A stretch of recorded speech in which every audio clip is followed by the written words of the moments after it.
but there are 50% causes we don't know. What are these is important. These days, the more important things are coming out is the blood flow. Because if you look at here, the people with cardiovascular disease having the same cholesterol level with those who don't have it. That means treating all this cholesterol level lower, it doesn't mean that you will get getting better and better. There are some other factors that is responsible for precipitating the heart disease. So question is that what we should do and how people can age, and are there the risk factor, or what should we look for it? Because this risk factor we know only when people coming at the latest stages, when they have already expressed cardiovascular disease in terms of some symptoms, in terms of some high blood pressure, high cholesterol, high lipid, etc., then you treat with pharmaceutical intervention like statin, etc. But modern medicine believes that there are other factors that is working in the body which actually develop in this sort of markers. So we call it health aging. If we can maintain those sort of factors within these two lines, then you will be aged but without any problem, without any disease. And this is a long-term process. It requires proper kind of food choice, proper kind of lifestyles, and a lot of physical activities that allow you to maintain this risk factor within this life. And also we now know that there are other factors that are responsible for cardiovascular disease. The most important is blood flow. Importance of blood we know all. But for your information, I can add to that. The blood has to be in a fluid form.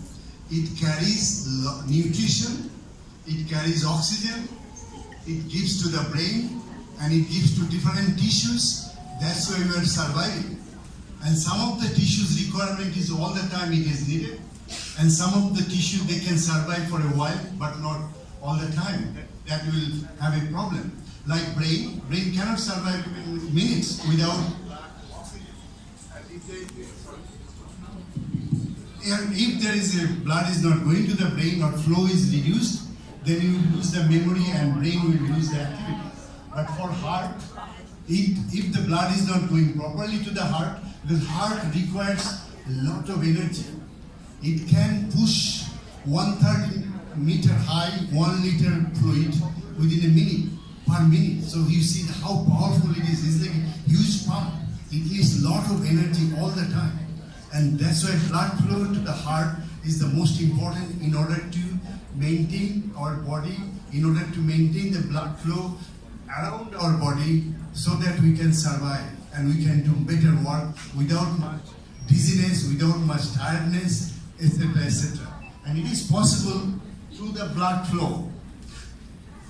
And blood flow, in order to be a more non-medical term, I would say that the blood that goes in a drain system around the body, we call it tube or vascular system, and it has to be very clean tube system, as you understand, otherwise blood cannot go.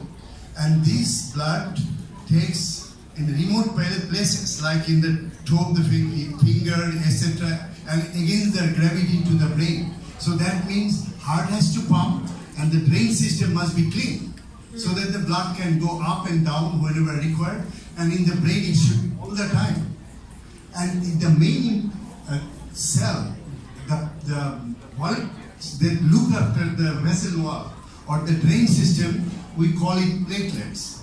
That is the blood cells. Its main job, there are two jobs platelet has. One job is it looks after all the network, the drain system in our body, that if there is a cut in the drain system, if there is a problem in the brain system, it will sense. And then it will do the required job to make sure drain works. And other thing it does, if there is a breakage in the drain system or the vessel wall, then the blood will come out if it is not sealed. It has to be sealed right away. So nature produces these cells so that make sure that our drain system does not get leaked. So it comes there right away instantly, within second, and make a seal, plug there. It becomes sticky and then come close to a lump, and then they sit there, and then blood is stopped. If the blood is now stopped from the body to come out, then we'll lose the blood, pressure, we'll die by bleeding. So it's a very important job of the platelet. But there is another important job platelet. It looks around the system so that it does not get activated. It is only activated when it needed. That means there is a problem of the arterial wall or vascular network or drain system. But the problem is that this is a vessel wall. If you look at the drain system, under the drain, these molecules are there. And if the drain system is damaged by obesity, by sitting long time, or if somebody is smoking, or diabetic people, or insulin resistance, that they cannot handle glucose, that sugar, the river, if it flows, it contains a lot of soils in the water, the flow will be less and soil will be deposited on the bed. So, and that means under this condition is all these molecules actually pops up from the bed and it tries to bind all the blood cells, including the platelets. And that means the platelet will sit there and make a block or reduce the diameter of the drain system. And it is very important that doing this, it is developing plaque every day and reducing the, narrowing the artery system or drain system or tube system, what you call it. And what is the effect it will be? Because if you have less blood flowing, then you are having a less blood to the tissue, to the brain, you cannot work 100%.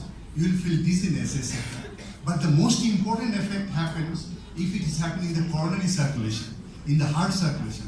As I mentioned, heart requires huge energy all the time. Before, 3 months after we are in the break, our mother, actually the heart is formed.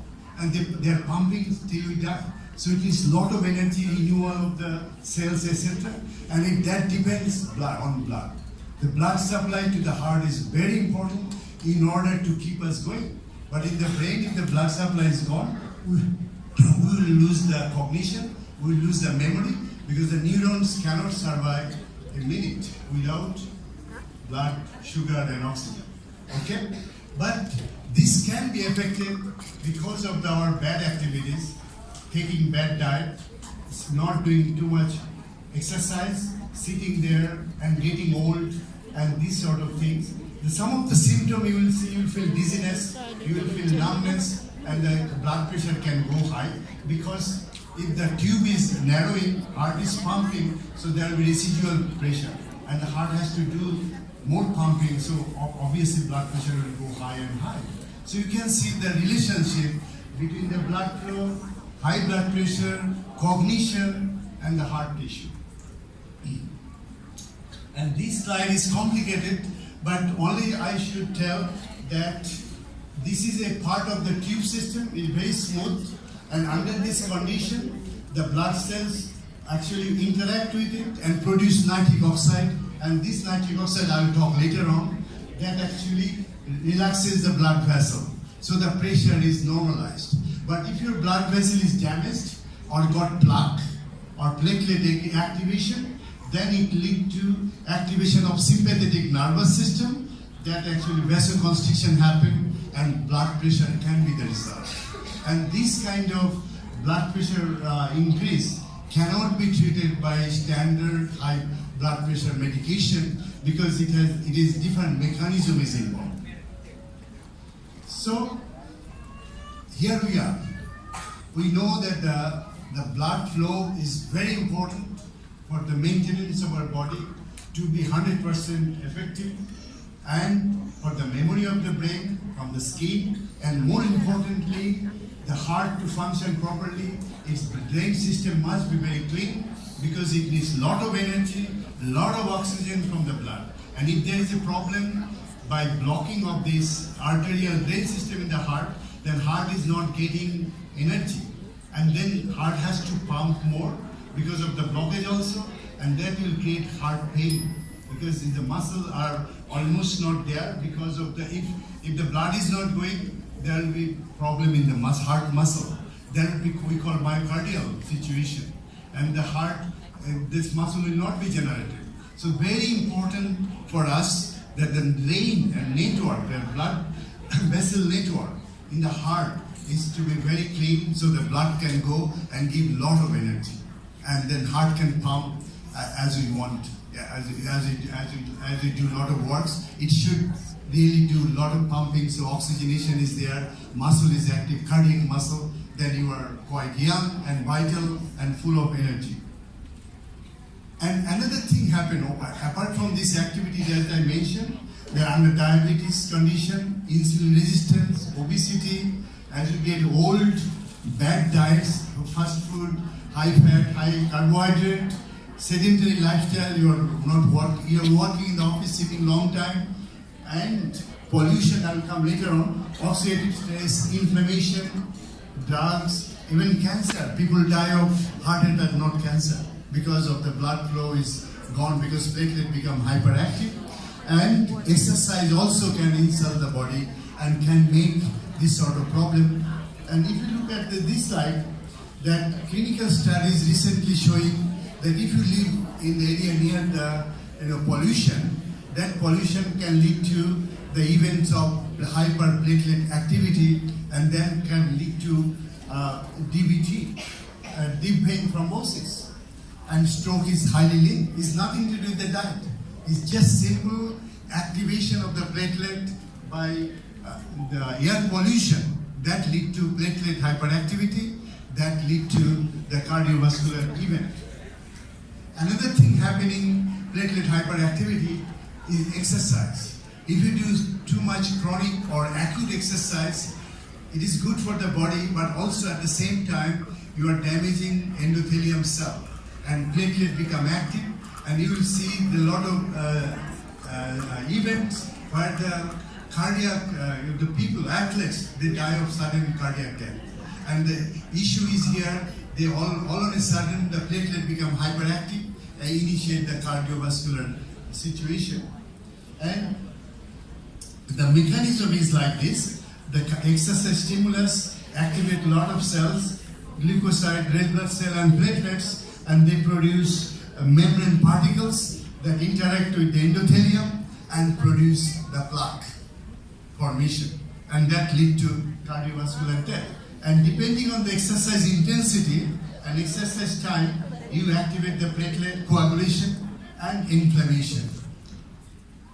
And it is happening that platelet become active by exercise and also by inflammation. So physically inactive people, if they start doing exercise, their platelet will be more hyperactive.